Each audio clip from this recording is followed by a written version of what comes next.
네, 지난 주일 장례를 마치고 오늘 예배에 참석한 우리 최한영 집사님 부인 되시는 김복순 권사님과 유가족이 참석하였습니다. 잠깐 일어나시면 주님의 위로를 전하는 시간을 갖도록 하겠습니다. 우리 목례를 해서 주님의 위로를 전하도록 하겠습니다. 하나님의 위로와 평강이 함께 하시기를 기도하겠습니다. 네, 감사합니다. 자리에 앉아주시고요. 또 오늘 우리 예배에 참석하신 최강순 러시아 선교사님이 있으십니다. 잠깐 자리에 일어나시면 우리가 큰 박수로 환영하겠습니다. 잘 오셨습니다. 네, 감사합니다. 여러분 한 주간 평안하셨나요? 네, 오랜만에 만나 뵙게 돼서 무척 반갑고 기쁩니다. 오늘은 참 기쁜 날입니다. 새해 들어서 첫 대면 예배를 드리는 날입니다. 비록 다 함께 모이질 못하였지만 새로운 회복의 시작이라고 믿습니다. 이제 머지않아 그 기간이 빨리 줄여지길 바라겠는데요. 머지않아서 코로나도 지나가고 다 함께 모여서 예배드리는 기쁨을 주님께서 우리에게 허락하여 주실 줄 믿습니다. 오늘도 주님을 사모하면서 가정에서 온라인 주일 예배를 드리는 모든 분들을 사랑하고 축복합니다. 오늘 우리 예배 가운데 주님 주시는 기쁨과 감사가 넘칠 수 있기를 주님의 이름으로 축원합니다. 이 시간 잠시 고마운 마음과 당부의 말씀을 드리고자 합니다. 지난 주일 새해를 맞아요. 교회가 직면한 어려운 상황을 말씀을 드렸습니다. 또 이런 상황을 헤쳐나가기 위해서 새롭게 개설된 은강교회 발전위원회 알림방을 소개해드리고 가입해 줄 것을 당부하였습니다. 감사하게도 지난주 많은 분들이 참여하시고 격려해 주셔서 큰 힘이 되었습니다. 바라기는 아직 가입하지 않은 교우들께서도 관심을 가져주시고 참여해 주시면 교회가 어려운 위기를 극복하는 데 큰 힘이 될 줄 믿습니다. 제가 지난주 설교 시간에 특정 교회를 언급해서 불편하게 생각하시는 분들도 있습니다. 어떻게 목사님께서 그렇게 말씀하실 수 있을까? 제가 불편한 마음을 잘 알고 있습니다. 저도 마음이 많이 불편합니다. 그러나 이렇게 말씀드린 것은 교회가 직면한 어려운 상황을 말씀드리고 교우들의 적극적인 관심과 참여를 부탁드리기 위해서였습니다. 그만큼 교회가 어려운 가운데 있음을 이해해 주시면 감사하겠습니다. 여러분, 어떻게 우리 교회가 이 어려운 시련을 잘 극복할 수 있을까요? 교회의 가장 큰 힘이 무엇이겠습니까? 그것은 교회가 하나 되는 것입니다. 교회가 함께 기도하는 것입니다. 우리 교회가 남의 교회가 아니라 내 교회라는 사실을 인식하는 것입니다. 우리 교회의 문제를 내 문제로 껴안는 것입니다. 교회를 위해서 힘써 기도하는 것이죠. 그러면 우리 교회는 어려움을 만나도 전혀 흔들리질 않습니다. 이러한 교회는 세상이 감당하지 못하기 때문입니다. 여러분, 오래전에 이스라엘과 아랍권 국가들이 중동 전쟁을 치른 적이 있습니다. 1967년 6월 5일부터 11일까지 6일 동안 제3차 중동 전쟁이 일어나게 되었습니다. 이름하여 6.1 전쟁입니다. 이 전쟁은 현대판 다윗과 골리앗의 싸움이었습니다. 어떻게 작은 나라 이스라엘이 거대한 영토와 군사를 가진 아랍권 국가들과 싸워서 승리할 수 있을까요? 그러나 우리가 알고 있는 대로 이스라엘은 이 전쟁에서 6일 만에 기적 같은 승리를 거두게 되었습니다. 어떻게 작은 소년 다윗 같은 이스라엘이 큰 승리를 거둘 수 있었을까요?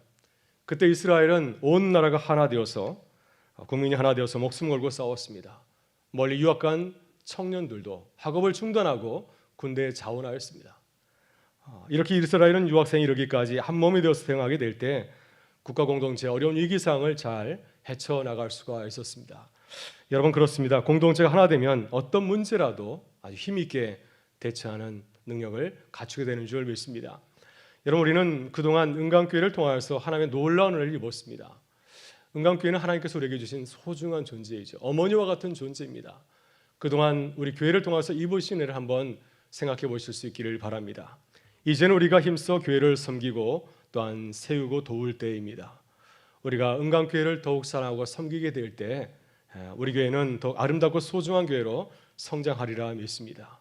우리가 힘써 기도하게 될 때 아무도 흔들지 못하고 오히려 주님의 영광이 나타나는 아름다운 교회로 세워질 줄 믿습니다. 여러분, 우리가 어떻게 기도해야 될까요? 어떻게 교회를 위해서 기도하면 참 좋겠습니까? 이 시간 잠시 제 부끄러운 이야기를 나누고자 합니다.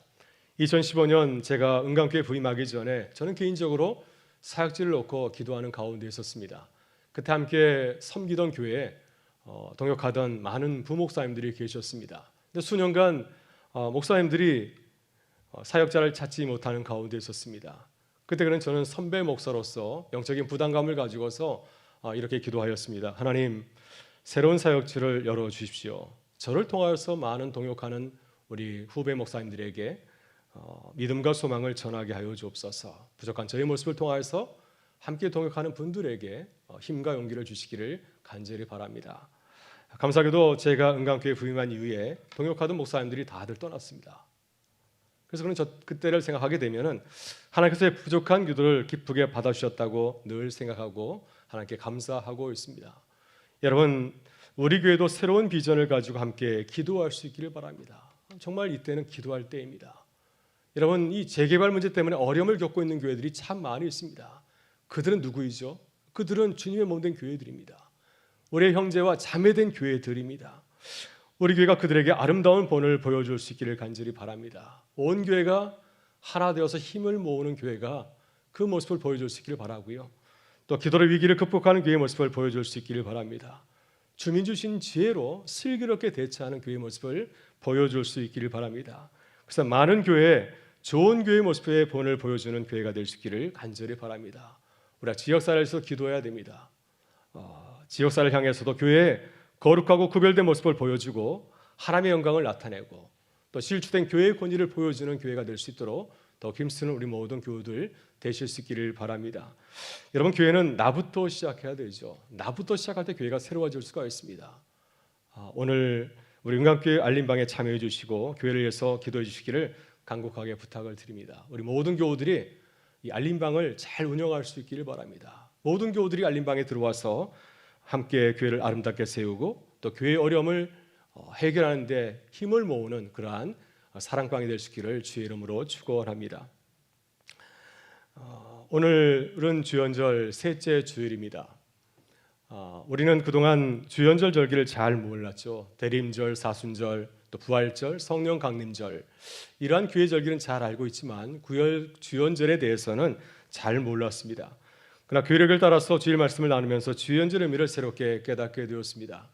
앞으로 우리 교회가 주연절을 통하여서 주님의 공생의 사역을 묵상하고 또 주님의 그 사역을 통하여서 주님의 삶을 배우고 나눌 수 있기를 간절히 바랍니다. 오늘 본 말씀은 예수님께서 공생 사역을 처음 시작하시면서 선포된 메시지와 또 첫 제자를 부르신 이야기입니다. 이 시간 예수님의 하나님 나라 사역과 제자의 삶을 나누면서 또 은혜를 나눌 수 있기를 간절히 바랍니다. 여러분, 예수님은 공생의 사역에서 주로 어떤 말씀을 하셨을까요? 복음서를 보게 되면 예수님께서 굉장히 많은 말씀을 하셨는데 그 말씀을 한마디로 요약한다면 어떤 말씀이겠습니까? 오늘 본문 14절과 15절은 예수님이 갈릴리 지역을 두루다니면서 선포하신 말씀을 소개하고 있습니다. 이 말씀은 예수님이 전한 메시지의 핵심이라 할 수 있습니다. 14절과 15절의 말씀입니다. 요한이 잡힌 후에 예수께서 갈릴리에 오셔서 하나님의 복음을 전파하여 이르시되 때가 찼고 하나님 나라가 가까이 왔으니 회개하고 복음을 믿으라 하시니라. 여러분, 하나님 나라는 예수님의 핵심 메시지입니다. 예수님의 관심은 어디 있나요? 예수님의 관심은 오로지 하나님 나라에 있습니다. 주님은 하나님 나라를 세우고 전하기 위해서 오셨습니다. 그렇다면 하나님 나라는 어떤 나라일까요? 이 하나님 나라는 하나님 왕으로 다스리는 나라를 말하고 있습니다. 하나님의 뜻과 하나님의 질서가 이 땅 가운데 이루어지는 나라, 그 나라가 바로 하나님의 나라입니다. 그래서 하나님의 나라는 하나님의 통치와 다스림을 뜻하고 있습니다. 예수님께서는 세례자 요한을 비롯하여서 수많은 구약 성서의 예언자들이 예언하였던 하나님 나라가 지금 당도하였다고 말씀을 하였습니다. 예수는 공생의 사역을 통하여서 하나님 나라를 보여주고 또한 선포하였습니다. 누가복음 4장 18절을 보게 되면 예수님께서는 첫 설교를 하시면서 회당에서 첫 설교를 하시면서 하나님 나라의 모습을 소개하였습니다. 누가복음 4장 18절의 말씀입니다. 주의 성령이 내게 임하셨으니 이는 가난한 자에게 복음을 전하게 하시려고 내게 기름을 부으시고 나를 보내서 포로된 자에게 자유를, 눈먼 자에게 다시 보게 함을 전파하며 눌린 자를 자유롭게 하고 주의 은혜를 전파하게 하려 하심이라. 여러분, 복음서를 보면 예수님께서 공생의 사역을 통해서 놀라운 기적 사건을 보여주었습니다. 어떤 기적을 행하셨습니까? 예수님께서는 더러운 귀신을 쫓아내셨습니다. 많은 병자를 고치셨고 또 당시 사람들이 무서워했던 나병 환자도 깨끗하게 고치지 않았습니까? 오병이어를 가지고서 많은 사람을 먹이셨습니다. 또 죽은 나사로와 같은 자들도 살리시는 놀라운 부활의 기적도 행하셨습니다. 여러분, 이것이 예수님께서 보여주신 하나님 나라의 모습이죠. 예수님께서 이러한 기적을 통해서 말씀하시는 것은 무엇입니까? 하나님 나라가 멀리 있는 것이 아니라 지금 우리 가운데 있다고 하는 것입니다. 예수님의 사역을 통하여서 예수님의 그 현존의 모습을 통하여서 지금 시작되고 완성되어 가고 있다는 사실을 친히 보여주었습니다. 그렇다면 예수님이 하나님 나라의 사역을 홀로 하셨습니까? 예수님은 그 사역을 홀로 하셨습니까? 아니면 예수님은 누구와 함께 이 사역을 감당하였습니까? 놀랍게도 예수님은 하나님 나라 사역에 제자들을 부르시고 초대하였습니다. 오늘 보면 16절 이하를 보게 되면 예수님께서 처음으로 초대한 제자들을 소개하고 있습니다. 그들은 베드로와 안드레, 야고보와 요한 형제들이었습니다. 본문 17절에 예수님은 제자들을 하나님 나라 사역에 초대하시면서 그들에게 말씀하십니다. 예수께서 이르시되 나를 따라오너라 내가 너희를 사람 낚는 어부가 되게 하리라 하시니라. 예수님이 제자들을 부르신 이유는 분명하죠. 이제는 그들이 세상에서 살아가지 아니하고 이제는 사람을 낚는 어부로 살아가게 하시려고 하는 것입니다. 놀랍게도 예수님의 첫 제자들은 예수님의 초대를 받고 어떻게 하였습니까? 놀라운 응답을 하였습니다. 본문 18절과 20절 말씀은 제자들의 놀라운 모습을 증거하고 있습니다. 곧 그물을 버려두고 떠나니라. 곧 그물을 버려두고 따르니라. 여러분, 주님은 지금도 우리를 제자로 부르십니다. 이 땅에 하나님 나라를 세우기 위해서 우리를 부르십니다. 우리를 통해서 교회를 세우시고 또 사람들에게 하나님 나라를 증거하기 위해서 우리를 부르시는 줄 믿습니다. 주님 우리를 제자로 부르신 이유는 우리가 사람을 낚는 업으로 살아가게 하시려고 하는 것이죠. 본문 17절에서 주님은 말씀하십니다. 나를 따라오너라 내가 너희를 사람을 낚는 어부가 되게 하리라. 그렇다면 우리는 주님의 제자로서 어떻게 살아야 되겠습니까? 어떻게 해야 사람 낚는 어부로서 살아갈 수 있을까요? 오늘 주님은 첫 제자를 통하여서 사람 낚는 어부의 모습을 보여주고 있습니다. 이 시간 우리를 제자로 부르신 주님의 뜻을 깨닫고 우리도 사람 낚는 어부로 새롭게 시작하는 은혜가 함께 하실 수 있기를 간절히 바랍니다. 먼저 우리는 회개하고 믿어야 됩니다. 여러분, 우리가 위대한 스승의 제자가 되려면 어떻게 해야 되겠습니까? 스승의 눈에 들어야 되지 않겠습니까? 우리가 좋은 조건, 자격을 가지는 것도 물론 중요하지만 보다 더 중요한 것은 스승의 눈에 들어야 됩니다. 그래서 스승이 우리를 사랑하고 또 스승을 통해서 우리가 아주 위대한 제자로 거듭날 수 있기 때문이죠. 여러분, 예수님은 어떠한 분이셨습니까? 예수님은 아주 위대한 스승이었습니다. 예수는 우리를 제자로 삼기를 원하십니다. 우리를 사람을 낚는 어부가 되게 하시기를 원하시죠. 그래서 우리를 통하여서 하나님 나라의 그 사역을 감당하기를 원하십니다. 그렇다면 주님의 제자인 우리에게 당부하는 것은 무엇인가요? 어떻게 우리가 주님의 제자로 거듭날 수 있겠습니까? 어떻게 세상 가운데서 사람 낚는 어부의 삶을 살아갈 수 있겠습니까? 여러분, 사람 낚는 어부는 세상에서 사람들에게 영향력을 주는 사람을 말하고 있습니다. 하나님 나라를 보여주고 많은 사람들을 주님을 소개해 줄 수 있는 사람, 하나님 나라의 모습을 적극적으로 보여줄 수 있는 사람이 바로 이 사람 낚는 어부가 아니겠습니까? 이런 주님의 제자가 어떻게 될 수 있을까요? 10월에서 주님은 이렇게 말씀하십니다. 때가 찼고 하나님 나라가 가까웠으니 회개하고 복음을 믿으라.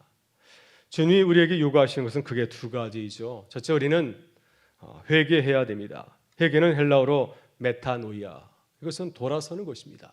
자신의 진한 모습을 깨닫고 이제는 안 되겠다 하면서 돌아서는 것을 말하고 있습니다.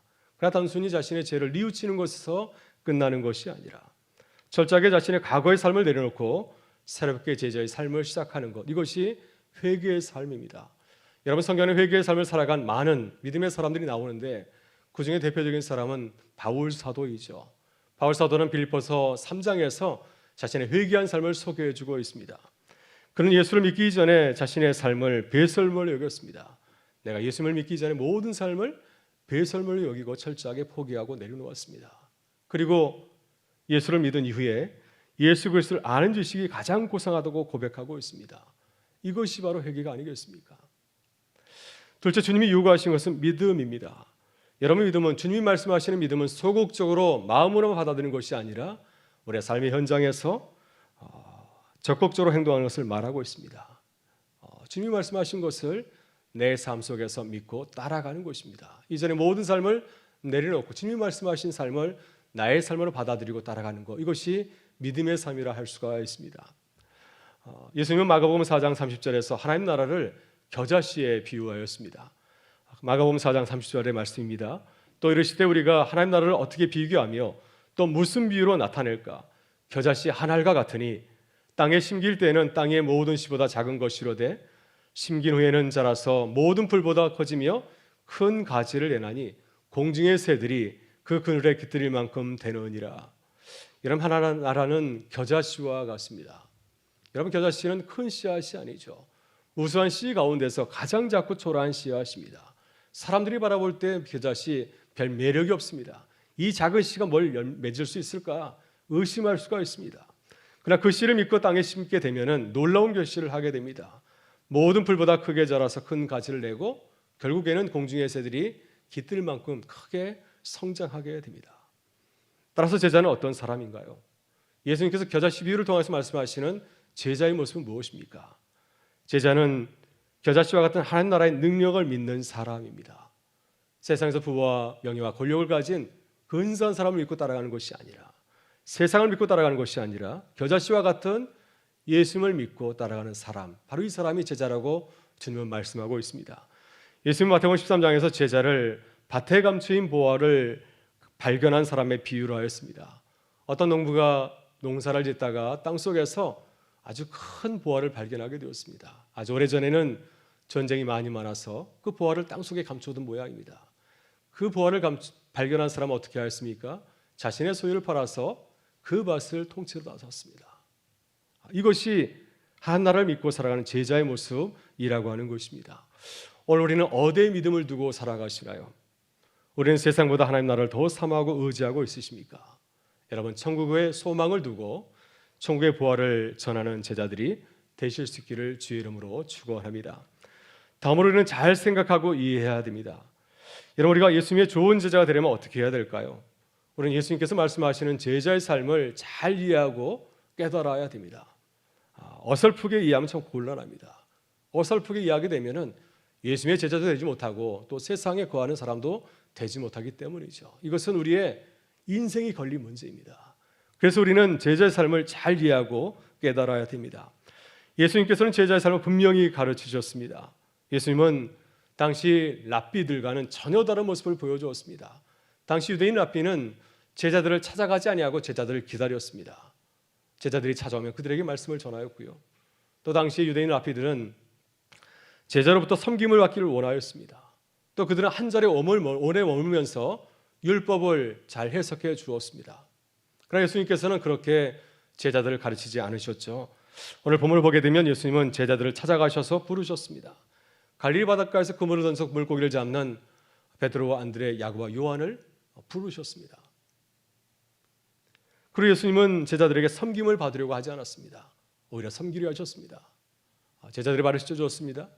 마가복음 10장 45절 보게 되면 예수님의 제자들이 이제 십자가를 향해서 걸어가는 예수님의 뜻을 잘 이해하지 못하고 서로 싸웠을 때, 서로 섬김을 받겠다고 서로 높은 자리에 올라가겠다고 싸웠을 때 예수님께서 이렇게 말씀하였습니다. 인자가 온 것은 섬김을 받으려 함이 아니라 도리어 섬기려 하고 자기 목숨을 많은 사람의 대속물로 주려 함이니라.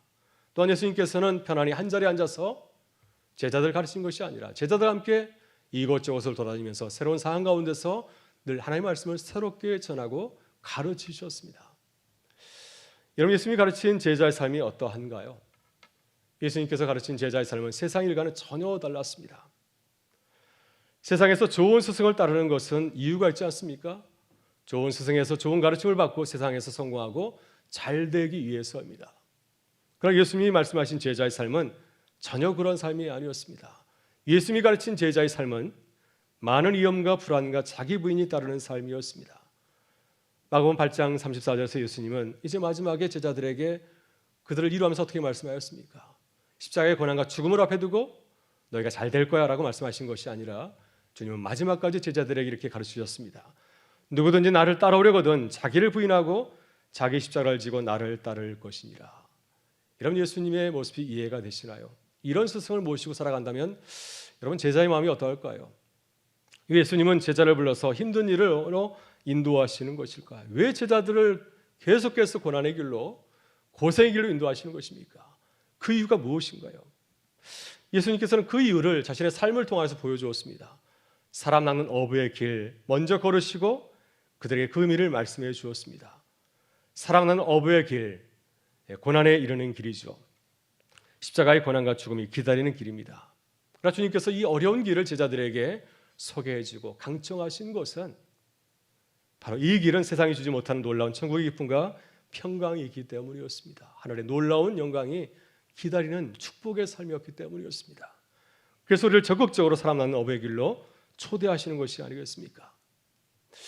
여러분, 주님 우리를 영광스러운 제자 길로 초대하셨습니다. 주님이 걸어가신 길 날마다 묵상하실 수 있기를 바라고요. 주님께서 약속하신 축복된 제자의 삶을 늘 깨달으실 수 있기를 바랍니다. 그래서 날마다 주 안에서 사랑 나는 어부의 길을 살아가는 기쁨이 함께 하실 수 있기를 주의 이름으로 축원합니다. 마지막으로 우리는 지금 즉시 선택하고 결단해야 됩니다. 여러분, 우리가 주님의 제자가 되기 위해서 마지막으로 해야 될 것이 무엇이겠습니까?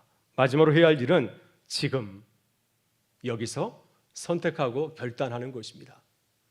이 마지막 단계가 매우 중요합니다. 아무리 제자의 길에서 많이 안다 할지라도, 지식이 풍성하다 할지라도 선택하고 결단하지 않으면 아무런 소용이 없습니다. 마가복음 10장에 그런 사람이 나옵니다.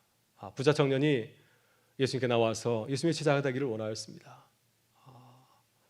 예수님께서 그에게 이렇게 말씀하셨어요. 내 소유를 팔아서 가난한 자에게 나눠주고 나를 따르라. 그때 이 부자는 주의 말씀을 듣고 결단하지 못하였습니다. 결단하면 되는데 결단하지 못하고 근심하며 돌아갔습니다. 여러분, 오늘 주님은 좋은 제자의 본을 소개하고 있습니다. 사실 베드로와 안드레, 야고보, 요한은 좋은 조건을 가진 제자가 아니었습니다. 그들은 갈릴리 변두리에서 고기 잡는 어부였습니다. 당시 어부는 사람들이 되고 싶어하는 직업군이 아니었습니다. 평판이 주지를 못하였고 또 어부에 대해서 부정적이었습니다. 에레미야 16장 10절을 보게 되면 에레미야 선지자가 이스라엘 백성들을 멸망시키고 노리는 바벨론적을 무엇에 표현하고 있는지 아십니까? 어부라고 표현하고 있습니다. 마치 어부가 미끼로 물고기를 잡듯이. 그래서 어부라고 하는 직업은 사실 당시에 좋은 직업으로 사람들의 칭찬을 받지를 못하였습니다. 그러나 첫 제자들이 이러한 직업을 갖고 있었지만 위대한 주님의 제자로 거듭날 수 있었던 것은 그들이 선택하고 결단하기 때문이었습니다. 본문 20절은 즉시 주님의 부르심을 듣고 따라간 제자들의 위대한 선택과 결단을 이렇게 소개하고 있습니다. 곧 부르시니 그 아버지 세베대를 품꾼들과 함께 배에 버려두고 예수를 따라가니라. 그들은 부유한 어부였습니다. 배와 품꾼까지 거니는 부유한 어부였지만 주님께서 말씀하실 때 배와 품꾼들을 버려두고 제자의 길을 선택하고 결단하였습니다. 여러분, 이들의 선택과 결단은 엘리야와 엘리사의 모습을 생각나지 않습니까? 열왕기상 19장 19절 이하를 보게 되면은 엘리사의 모습이 나오고 있습니다. 엘리사는 12 교리서를 앞세우고 밭을 갈고 있었습니다. 이 말씀을 볼 때 엘리사는 아주 분홍의 아들이었습니다. 집안에 12교리서는 24마리의 소를 말하고 있습니다. 많은 소가 있었고 많은 하인들이 있었습니다. 그들을 감독하고 있었습니다. 근데 엘리야가 찾아와서 자기 겉옷을 걸쳐주면서 하나님의 예언자로 부르게 되었을 때 그는 곧바로 즉시 엘리야를 따라 나섰습니다. 그때 그는 쟁기를 벗어서 불을 지펴서 자신의 마음을 표현하였습니다. 내가 과거의 삶을 정리하고 이제는 예언자의 길을 걸어가겠습니다. 자신의 마음을 하나님께 드렸습니다. 그리하기 때문에 그는 이스라엘의 위대한 예언자로 새롭게 거듭날 수 있었습니다. 우리가 잘 알고 있는 무디, 드와이트 무디는 19세기 위대한 부흥 전도자이죠. 그를 통해서 많은 한국 선교사들이 은혜를 받고 한국에 와서 한국교회를 이렇게 성장하게 하였습니다. 매우 중요한 인물인데 이 무디가 위대한 부흥 전도자가 된 것도 위대한 선택과 결단에 있었습니다. 무디는 본래 신앙인이 아닙니다. 어려서부터 가난해서 큰 사업가가 되는 것이 그의 꿈이었습니다. 17세가 되었을 때 그는 비로소 이제 일하게 되었는데요. 예삼촌의 구두가게에서 일하게 되었습니다. 예삼촌이 그를 채용하면서 한 가지 조건을 달았습니다. 너 주일마다 나랑 교회 가는 거야? 이런 조건을 달았습니다. 그랬는데 이 무디는 신앙생활을 따분하게 생각하고 예배 시간의 졸기가 일수였습니다. 그때 이런 무디의 모습을 눈여겨본 사람이 하나 있었습니다. 교회 학교 교사였던 에드워드 킴블이 그를 주목하였습니다. 하루는 그를 찾아가서 그가 일하는 구두가게를 찾아가서 그에게 진지하게 물었습니다. 예수님을 영접하였느냐? 거듭해서 그거 물었습니다. 아마도 무디가 대답하지 않은 모양이에요. 너는 예수님을 구주로 모셨느냐? 별 생각 없이 대화를 나누던 이 무디는 자신에게 말하는 킴볼의 눈동자에 눈물이 맺힌 것을 보면서 큰 찔림을 받았습니다. 이렇게 나의 영혼을 놓고 눈물 흘리는 사람도 있는데 나는 내 영혼에 대해서 무슨 생각을 하는가? 그래서 그는 킴볼의 모습에 큰 감동을 받고 회개의 기도를 드렸고요. 그 자리에서 무릎 꿇고 예수님을 구주로 영접하였습니다. 바로 그 날이 1855년 4월 21일 무디가 새롭게 태어난 날이었습니다. 이때부터 무디는 영적인 방황을 끝내고 그리스도 안에서 새로운 삶을 살게 되었습니다. 그가 지금 여기서 선택할 때 하나님께서는 그를 통하여서 놀라운 선교 역사를 이뤄가는 위대한 주님의 제자로 삼으셨습니다. 여러분, 우리는 새해를 맞이해서 제자의 삶을 살기로 결단하셨습니까? 다시 제자의 삶을 살기로 결단하십니까? 아니면 잠시 제자의 삶을 쉬려고 하지는 않습니까? 오늘 주님 우리에게 찾아오셔서 분명히 말씀하십니다. 때가 차고 하나님 나라가 가까이 왔으니 회개하고 복음을 믿으라. 나를 따라오라. 내가 너희를 사람 낚는 어부가 되게 하리라. 이 시간 우리를 부르신 주님의 말씀을 듣고 새롭게 결단하실 수 있기를 바랍니다. 그래서 주님을 따라가는 제자가 되실 수 있기를 주의 이름으로 축원합니다. 여러분, 오늘 밤 찬양 예배는 재직 헌신 예배입니다. 모학교에 김창근 원로 목사님이 오셔서 귀한 말씀을 전해주십니다. 현장에서는 이제 각 위원회 위원장과 각 부서장이 참여하지만 우리 모든 재직들께서는 가정에서 이 실시간으로 드려지는 온라인 영상 예배 꼭 참석해서 말씀을 들으실 수 있기를 바랍니다. 그래서 주의 말씀을 듣고 순종한 제자들처럼 새 말씀을 듣고 결단하는 주님의 제자로 살아가는 모든 제자들 되실 수 있기를 주의 이름으로 축원합니다. 이제 우리 다 같이 일어나셔서 함께 찬양하며 고백하겠습니다.